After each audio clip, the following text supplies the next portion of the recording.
Puxando a narrativa de Mateus 24, começando no verso 1 e vindo para Lucas, aqui no capítulo 22, 21, começando no verso 5, diz assim, a mesma coisa que aparece em Marcos e em Mateus. Falavam alguns a respeito do templo. Em Marcos se diz, um dos seus discípulos veio e lhe falou a respeito do templo. Mas tanto Mateus quanto Lucas pluraliza essa pergunta, essa questão, é interesse de todos. Embora eventualmente alguém possa ter verbalizado a questão, mas era uma expectativa coletiva.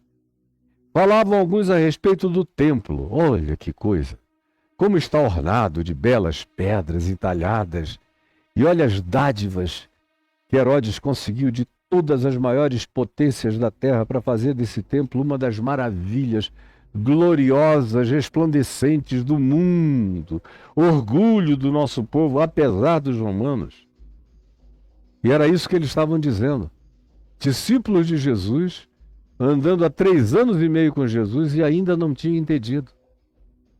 E nem em Jerusalém era o lugar que se devia adorar, nem no Monte Gerizim, nem no Monte Hermon, nem no Monte Tabor, nem em monte nenhum, nem em vale nenhum, nem em rio nenhum, nem em lugar nenhum. Porque Deus é Espírito e importa que os seus adoradores o adorem em Espírito e em verdade. É por isso que Jesus diz, entra no teu quarto e fala com teu Pai que está em secreto. E teu Pai que vem em secreto te recompensará. Onde estiverem 2 ou 3 em meu nome, eu ali estou no meio deles. Em Cristo Jesus não há templo, não há santuário, não há sagrado, não há lugar de fetiche litúrgico, não há dia santo, não há coisa nenhuma. Todo dia é santo, todo dia é de Deus, todo dia é dia de graça, todo dia é dia de perdão, todo dia é dia de adoração, todo dia é dia de engajamento, todo dia é dia de Deus na vida humana. É o que Jesus ensina. Meu Pai, mas vocês estão entupidos no ouvido, cegos e não conseguem entender nada. O bloqueio cognitivo é extraordinário. Então, disse Jesus a essa expectação sagrada, a esse culto fetichista, ao lugar de adoração, de liturgia, de cultos, de ofertas, de entregas de dízimos de alimentos, de gasofiláceos, onde até viúvas que não tinham nada colocavam seu dinheiro. Então disse Jesus a esses todos, vede essas coisas? Vocês estão vendo? Olha só, grandioso, não é? Extraordinário. Parece até um templo grego, ou greco-romano, por uma das grandes divindades greco-romanas, está aqui. Herodes não podia fazer por menos, ele tinha que suplantar até o templo de Salomão, ele tinha que fazer uma coisa tão grandiosa, porque ele era um narcisista, megalomaníaco, psicopata, que matou a mulher que amava, matou os filhos, matou todo mundo, paranoico, com medo que qualquer um dos seus filhos lhe tomasse o poder e que a mulher estivesse tramando para passar o poder real para o seu irmão, sumo sacerdote, nos cultos e nos turnos principais de Jerusalém. Pois bem, esse Herodes, que também era um gênio da arquitetura, construiu aquele monumento, que até os discípulos estão embasbacados. Caíram no mesmo conto do culto aos prédios, às estruturas, aos monumentos, para a glória de Deus, para a honra de Deus, como se Deus estivesse preocupado com monumento. Se Deus gostasse de monumento, ele iria habitar as pirâmides de Gizé, que são muito mais poderosas do que qualquer templozinho em Jerusalém. Se Deus gostasse de monumento, ele ia morar às margens do Nilo, onde estão os templos mais maravilhosos, lindos e bem acabados que já construíram na história da civilização humana até pré-diluviana. Se Deus gostasse de monumentos, ele teria vindo para cá, para a Mesoamérica, para a América do Sul, para a América do Norte, até para a antiga Amazônia desértica, antes da floresta, onde havia estruturas de pedra colossais e bem construídas, que faziam o templo tanto de Salomão quanto de Herodes o Grande virar maquetes, comparado com a grandeza, com o volume daquelas construções extraordinárias. Aí Jesus olha para aquilo, ele que nunca deu a mínima para nada, que nunca brincou nem de castelinho de areia. Falou a eles, vocês estão vendo essas coisas? Olhem bem, vejam bem, contemplem bem. E lá estava um prédio enorme, na esplanada, onde hoje está a região de El-Aqsa, lá no alto, com a mesquita e com o domo da rocha. Ali é que estava o templo, olhem bem. Aí eles olharam, Jesus fez uma pausa e disse: dias virão em que não ficará pedra sobre pedra que não seja derrubada. Agora, você que nunca foi lá não tem ideia do tamanho das pedras, e eram pequenas.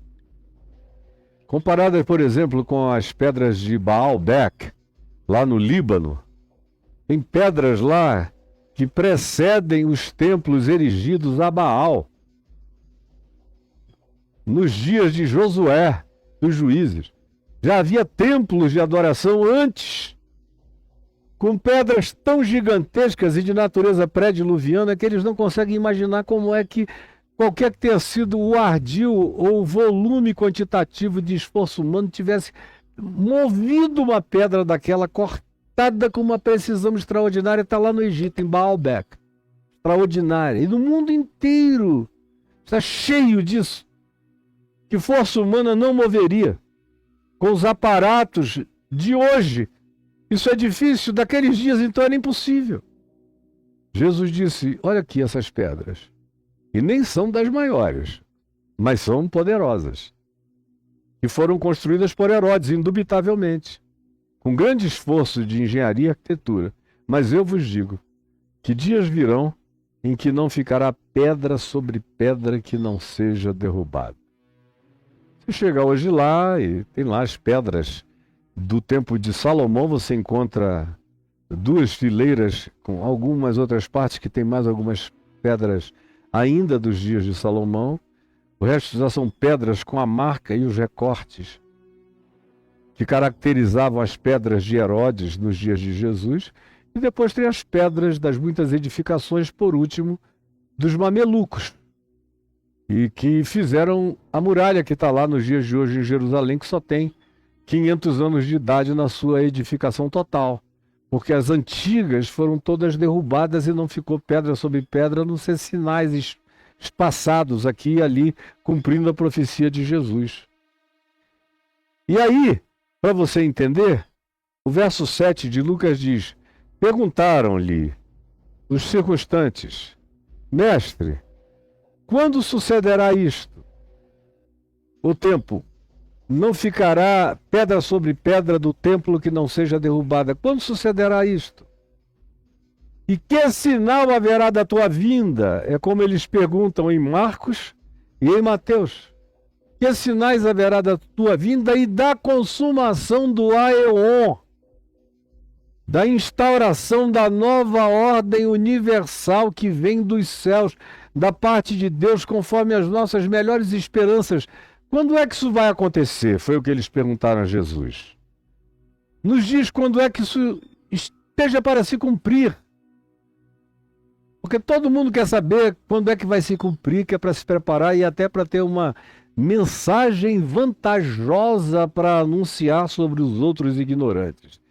Tem muitos que querem saber, não é para nada não, é só para dizer eu sei, você não sabe. É tudo tão infantil que parece que a gente não saiu da creche humana mais estupidificada possível. Dize-nos, mestre, quando sucederá isto e que sinal haverá de quando todas estas coisas estiverem para se cumprir? Aí Jesus respondeu a eles: vede, ninguém vos enganeis. E ele vai falando isso até o verso 11 aqui de Lucas, no capítulo 21. De repente, preste atenção, eu estou falando com gente adulta, não com criança distraída, mas com gente que veio para aprender. De repente, no verso 12, ele diz: antes, porém, de todas essas coisas.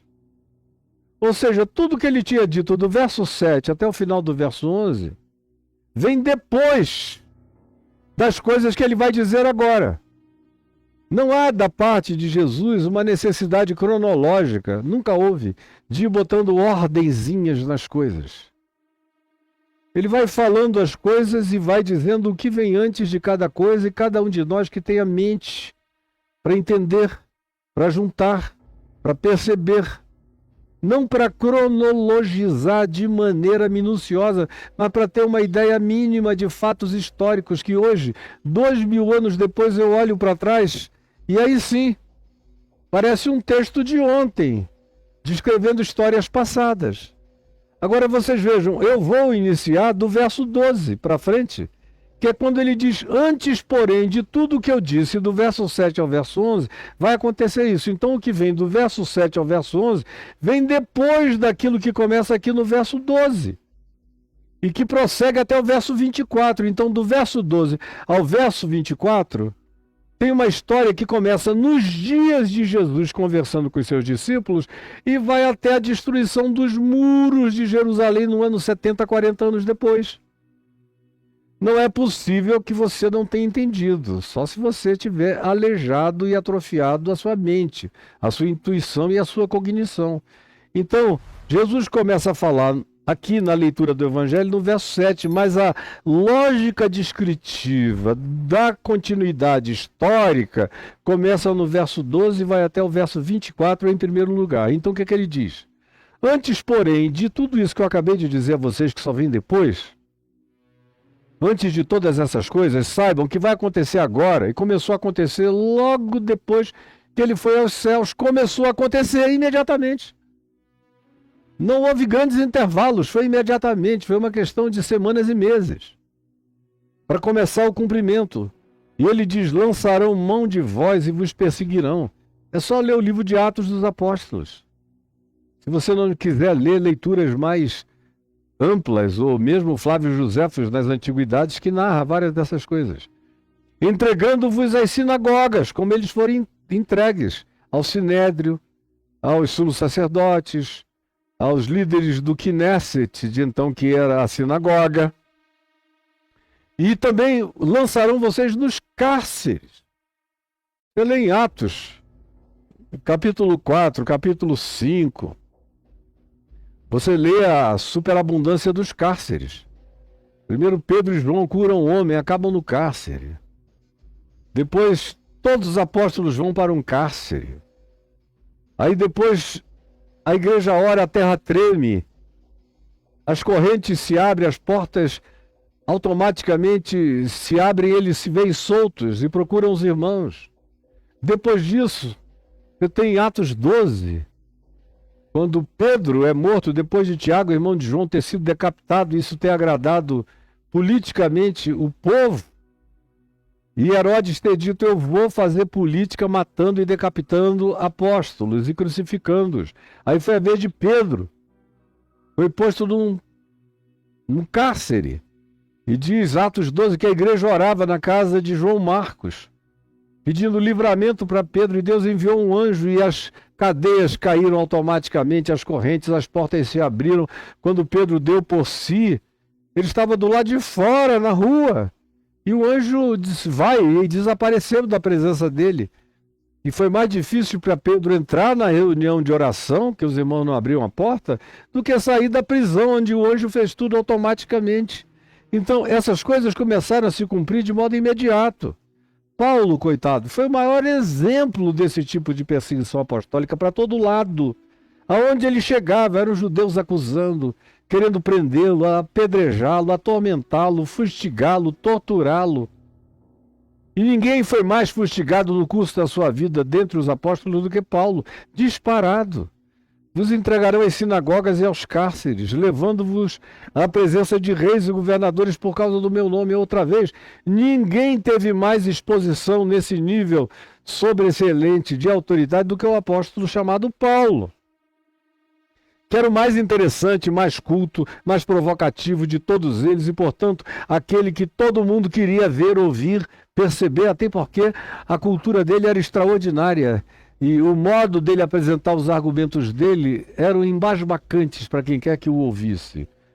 Pois bem, reis e governadores verão vocês por causa do meu nome. Isto vos acontecerá para que vocês deem testemunho a essa geração de judeus, de rabinos, de autoridades do templo, de autoridades romanas. Aonde quer que isso aconteça, que essa opressão venha, vocês vão dar testemunho nessa primeira geração para todos os lados e por todos os meios e modos. Prestem atenção agora no verso 14. Quando Jesus diz: assentai, ou estabelecei, fundai, pois em vossos corações a convicção de não vos preocupardes com o que haveis de responder. Não precisam fazer media training.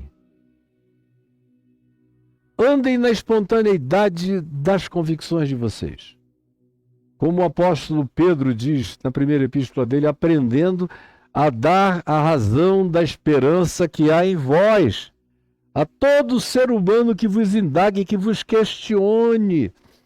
Saibam dar a esperança, a razão da esperança que há em vocês. Portanto, não se preocupe nem façam media training.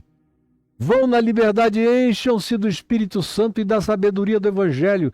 Fiquem lotados da mente de Cristo e do Evangelho de Deus. Vivam assim, todos os dias, não importando o que venha a acontecer. É assim que vocês têm que estar preparados para toda boa obra e para todo bom combate.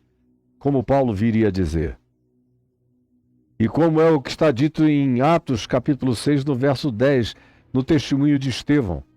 Ele começou a falar e não havia ninguém que pudesse sobrepujar a sabedoria, a eloquência, a fluência, a lógica, a memória, o consolidado de informações que esmagou aquele grupo inteiro de pessoas cultas, incluindo Paulo, que ainda se chamava Saulo, e todos os demais rabinos. Ninguém tinha como responder. Ficaram com tanta raiva que rilharam os dentes, pegaram em pedra e apedrejaram Estevão, porque não tinham resposta. E esse grupo, quando não tem resposta, e eles nunca têm resposta, eles nunca têm lógica, eles partem para o apedrejamento, para o ódio, para a guerra, para o palavrão, para o baixar de nível, para a prisão, para tudo quanto eles possam fazer de violência.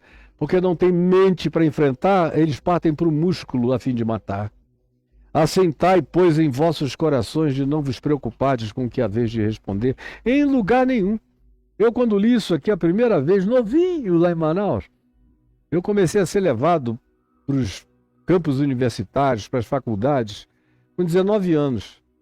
Como a cidade inteira me conhecia por causa de outras coisas, de briga de rua, de página policial, e também de página social, porque eu era modelo, manequim de algumas das principais lojas de roupa da Zona Franca, e por causa do meu tráfico com as meninas para lá e para cá, e também por ter uma família que pertencia a um nível social elevado, e me relacionar com as pessoas do mais baixo nível até o mais alto nível, atravessando os hippies e todo mundo, eu era uma figura com 19 anos absolutamente conhecida na cidade toda.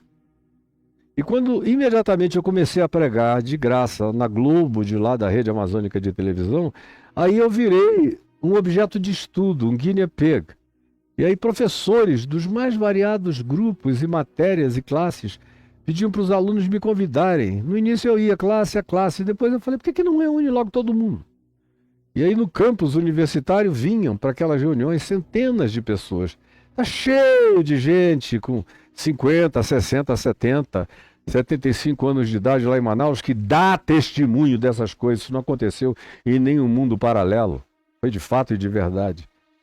E eu não me preocupava com pergunta de nenhuma natureza, de nenhum tipo, porque eu tinha crido nisso. Naquele dia, naquela hora, não vos preocupeis com o que haveis de responder, porque eu, é Jesus falando, eu tomei posse dele em mim, tu vives em mim, tua inteligência está em mim, tua sabedoria está em mim, tua resposta me habita, tua lógica me domina e a tua coragem me possui. Eu sou filho da tua ousadia, estou cheio do teu espírito. A quem eu temerei?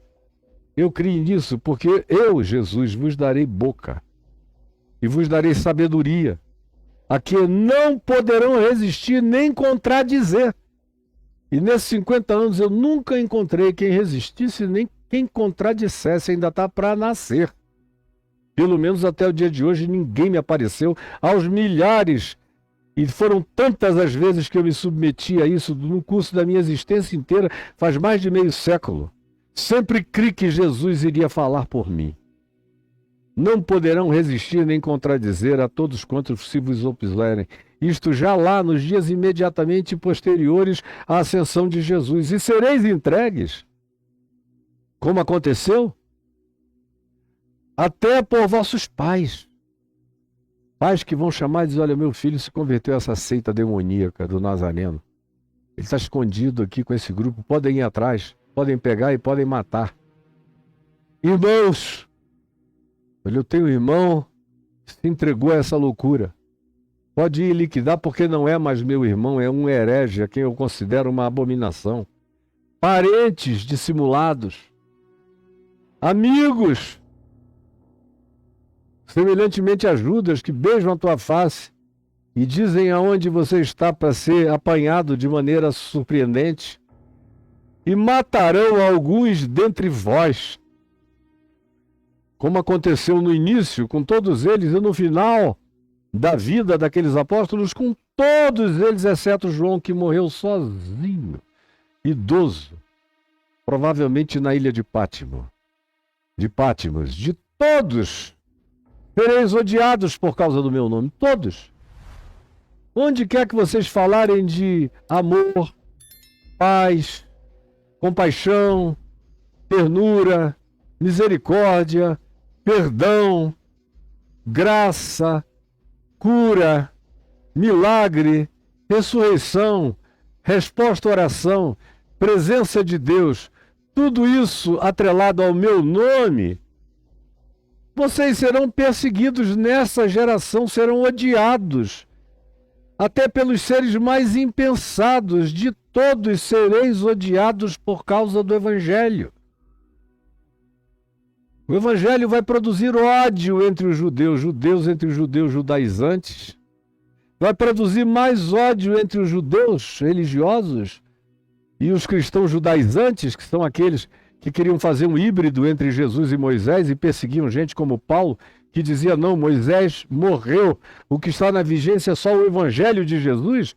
Queriam matá-lo também, mesmo dizendo que Jesus era o Senhor e Moisés era o profeta de Jesus. Como os judaizantes faziam, seriam odiados, sereis odiados por todos por causa do meu nome, naqueles dias e até o dia de hoje. Se você chegar só com o evangelho puro e simples, até quem aplaude você tem vergonha de dizer que está ao seu lado. Eu vejo gente aí que é capaz de repetir o que eu estou dizendo há 50 anos. Ou o que eu estou dizendo de maneira mais enfaticamente veemente há 30 anos. E que eu sei que eles não têm nem a idade, eles estão repetindo até com as minhas palavras, mas eles não têm coragem de dizer com o que eles aprenderam, porque o meu nome é anátema e eles querem se preservar um pouco. Se eu mencionar o nome do Caio, eu vou levar pedrada. Então deixa eu dizer o que ele diz que é verdade, para ver se entra em alguns, se eu fico num lugar bom na presença dos acadêmicos e dos pensantes e dos humanos e dos sensíveis, sem correr o risco todo que está acumulado sobre a vida desse indivíduo. Eu leio perfeitamente qual é a manifestação das estratégias de vocês, meus filhinhos, amiguinhos e irmãos. Eu sei de sobra como funciona na alma de vocês. Contudo, Jesus diz a mim e a quem quer que tenha coragem de viver o evangelho puro e simples em qualquer geração, começando daquela dele, onde isso tudo já começou a se realizar. Contudo, não se perderá um só fio de cabelo da vossa cabeça, até que todo testemunho seja dado, como Paulo diz em Filipenses 3:21. Até que todo testemunho seja dado, você não se preocupe, você vai cumprir cabalmente o seu ministério na minha presença.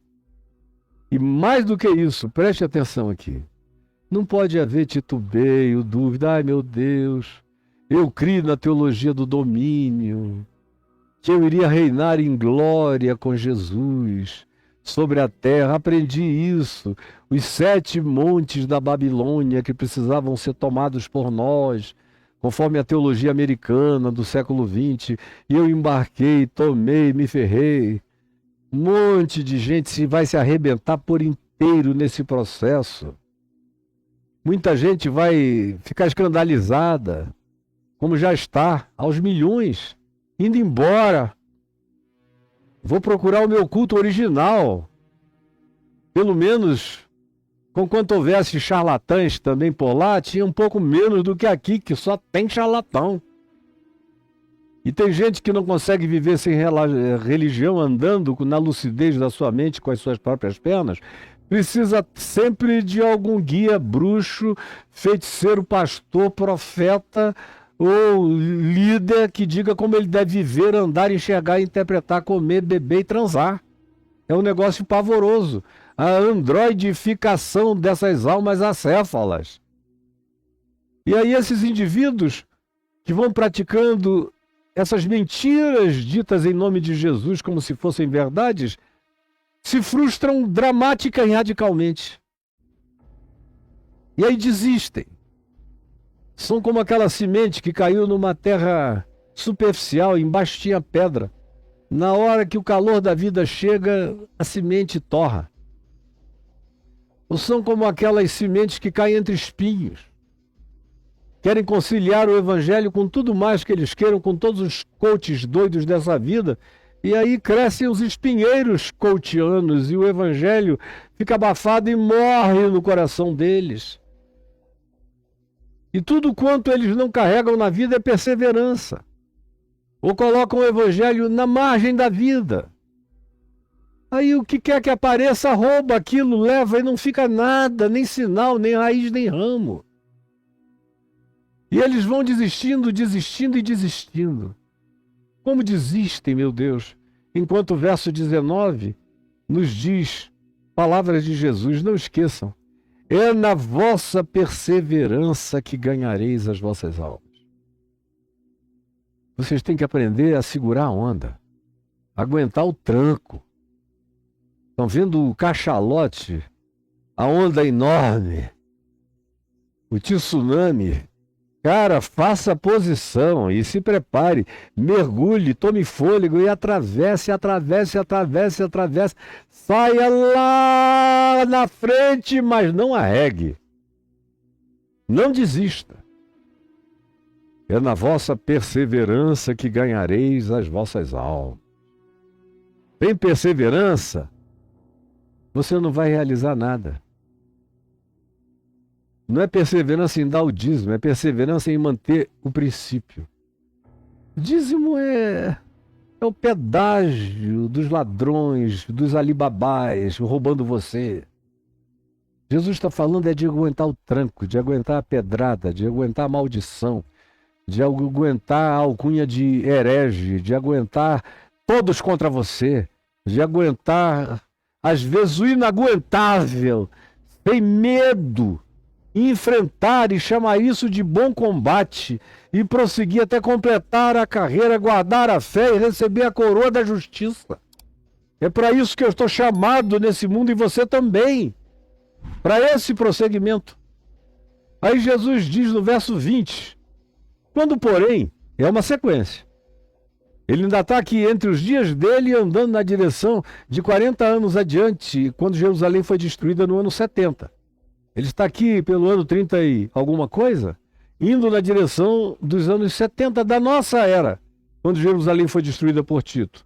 Quando, porém, virdes Jerusalém sitiada de exércitos, os romanos, sabei que está próxima a sua devastação. Como disse Daniel no capítulo 9, no verso 26. Samuel disse que aquelas muralhas seriam todas destruídas. Não ficaria também pedra sobre pedra. Quando vocês virem, sabei que está próxima a hora da sua... A palavra é devastação. Não vai ficar nada, pedra sobre pedra, só entulho e ruína. É o que vocês vão ver aqui. Quem estivesse lá naqueles dias, olhando as estruturas, superestruturas, porque Herodes o Grande pode ser acusado de todas as doenças mentais e de caráter e de alma agora.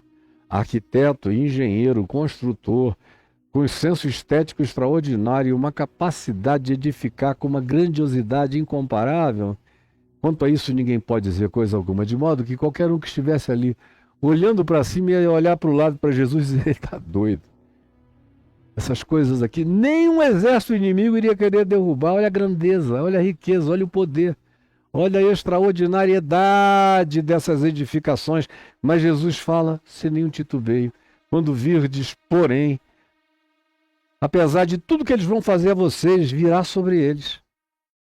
Virão os romanos, como um dia vieram os babilônios, que Isaías diz que eram como um touro, que Deus tinha colocado uma argola no nariz dele, e estava puxando Nabucodonosor na direção de Jerusalém para exercer juízo. Ou como diz ainda o profeta Isaías, que o Senhor tinha alugado os serviços de Nabucodonosor para invadir Jerusalém, e os seus reis e profetas mentirosos e sacerdotes vendidos, e arruinar tudo, e fazer e não deixar nada. Na linguagem de Isaías, ele foi alugado para fazer cabelo, barba, bigode, raspar os pelos pubianos, castrar essa geração e levá-los nus com as bundas de fora, andando da Judéia até o Iraque, até a Babilônia. Está lá no profeta Isaías, e se cumpriu na íntegra. Quando, porém, vir de Jerusalém sitiada de exército, saber que está próxima a sua devastação. Isso não vai falhar. Então, que foi o que aconteceu literalmente, quando Jerusalém ficou cercada pelos romanos, então os que estavam na Judéia fugiram para os montes mais elevados e para as grutas, para as tocas. Foi onde eles se salvaram, e também salvaram muitos livros da lei, muitas escrituras. Algumas delas vieram a ser achadas só em 1945, nos achados dos manuscritos do Mar Morto. Tudo isso aconteceu nesse período do cerco romano, quando eles disseram: vamos pelo menos salvar as escrituras da gente para eles não queimarem tudo. E entraram nas grutas que naquela região do Negueb, da fronteira ocidental do Mar Morto, de En-Gedi, onde é Qumran, e toda aquela região lateral do Mar Morto, com as montanhas elevadas do Negueb, aquela região inteira está toda perfurada de túneis e que se conectam uns com os outros, e de cavernas. Foi para lá que eles foram, para esses montes, conforme a profecia de Jesus. Os que estavam na Judéia, em Jerusalém e arredores, fugiram para os montes. E os que se encontraram dentro da cidade de Jerusalém retiraram-se correndo imediatamente. E os que estiveram e estiverem, diz aqui Jesus, nos campos distantes, não voltem para cá, porque é voltar para morrer. Se vocês já estão fora, vão para mais longe ainda e procurem uma outra continuidade de vida, porque essa aqui vai ficar entregue às raposas, às hienas, aos chacais, a todo tipo de animal considerado perigoso e danoso e carnívoro, e mais do que carnívoro, que gosta de carniços, carniceiros virão para cá, junto com as corujas. Vai virar um lugar com todas as tipificações simbólicas dos lugares destruídos, das ruínas mal assombradas. É assim que Jerusalém vai ficar por muito tempo. Porque estes dias, sobre os quais eu estou falando com vocês, que já aconteceram, entre aquela pergunta feita a Jesus e a destruição de Jerusalém no ano 70, tudo que está dito aqui entre o verso 12 e o verso 24 já aconteceu. Porque estes dias hão de ser dias de vingança contra este povo, para se cumprir o que está escrito. Porque é uma quantidade enorme de coisas escritas. Por exemplo, se você ler Isaías capítulo 28, do verso 15, para não ler uma quantidade superabundante de outras profecias, isso aí está dito e afirmado lá. Vai se cumprir.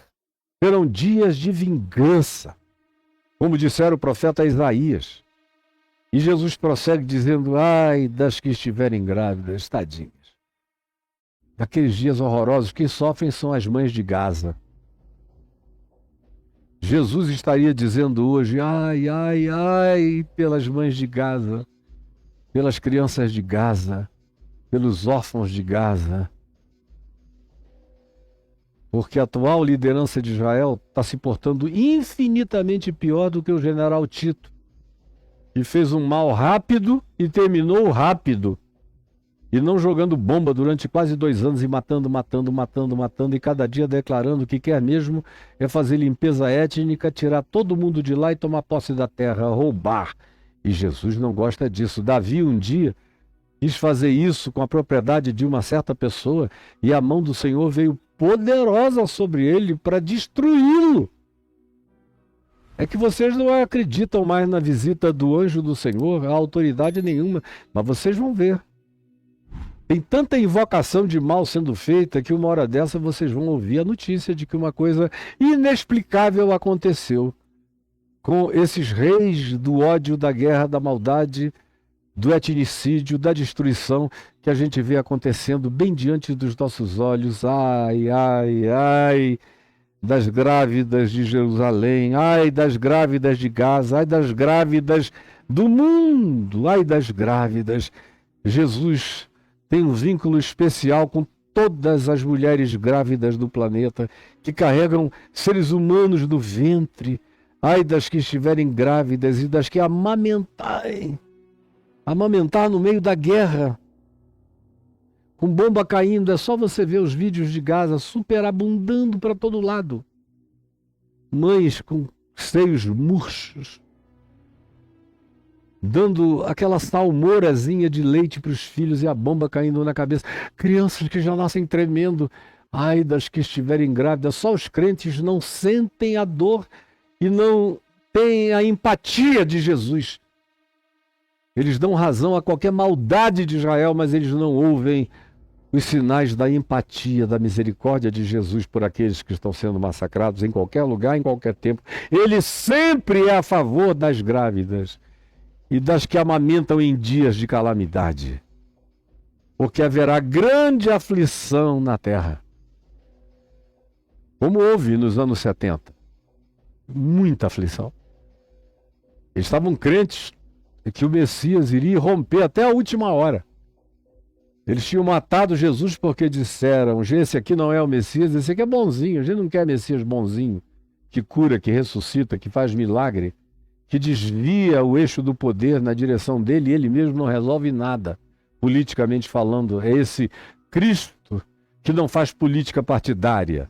Esse Jesus não nos serve. A gente quer um Messias político partidário. Pois bem, quando eles viram, esperaram até o final, até os essênios, esperando a chegada do Pai da Justiça, e ele não veio, foi grande o desespero, a aflição na terra, de um lado, e de outro lado a ira, os romanos irados, e um monte de outros povos dizendo: esse povo é muito arrogante. Esses males recaem sobre eles porque eles provocam, até cair sobre eles, daí eles dizem que são vítimas. Como sempre acontece. De um lado, o que se diz é: ai, haverá grande aflição. De um outro lado, haverá grande ira contra este povo, por todo lado. Como a gente vê a ressurreição da ira nesses dias. É tanta maldade feita contra pessoas civis, aos milhares, que hoje em dia o que eu mais ouço é de gente me perguntando: onde está Deus do massacre de Gaza? Quem paga a conta é Deus. Israel, na pessoa de Netanyahu e os seus líderes sionistas, fazem a maldade nazista, hitleriana, contra essas criaturas. Esquecidos dos males que eles próprios sofreram na Alemanha na Segunda Guerra, fazem até pior agora. Não ainda em quantidade, mas em qualidade de maldade. E aí eu vejo o mundo inteiro ficando com ira. Ira! Há uma torcida de ira contra este povo. Como foi dos dias de Jesus, há uma renovação disso. No entanto, tudo isso se cumpriu nos dias de Jesus, do início da fala dele até o ano 70. E aí ele conclui no verso 24 dizendo: cairão ao fio da espada, como caíram, e serão levados cativos para todas as nações. Os que mais receberam gente foram as nações do outro lado do Mediterrâneo, na Europa. Mas muita gente migrou também para o Egito. Muita gente migrou para o Líbano, muita gente migrou para a Síria, muita gente migrou para outras nações que naquele tempo tinham outros nomes, para a Arábia, nos lugares os mais variados, escapando do ódio que se generalizou e cairão ao fio da espada e serão levados cativos para todas as nações. E até que o tempo, esse aeon dos gentios, dos povos da terra, chegue à sua plenitude, Jerusalém vai ser pisada por todo mundo e vai ser objeto de uma confusão louca até o fim. E não é porque de 48 para cá tem um estado apelidado de Estado judeu lá que a confusão parou. De 48 para cá as guerras aumentaram, houve até um período de 1000 anos com menos guerra do que agora. Agora, o que o planejamento sionista projetou foram 7 guerras em 5 anos. Já realizaram as 7, querem mais. E aí isso acumula ira, raiva, má vontade. Mas, pois bem, tudo que está dito aqui, do verso 12 ao verso 24, já se cumpriu de maneira total e cabal. O que eu disse que se cumpre também nos nossos dias são os rastilhos disso aqui.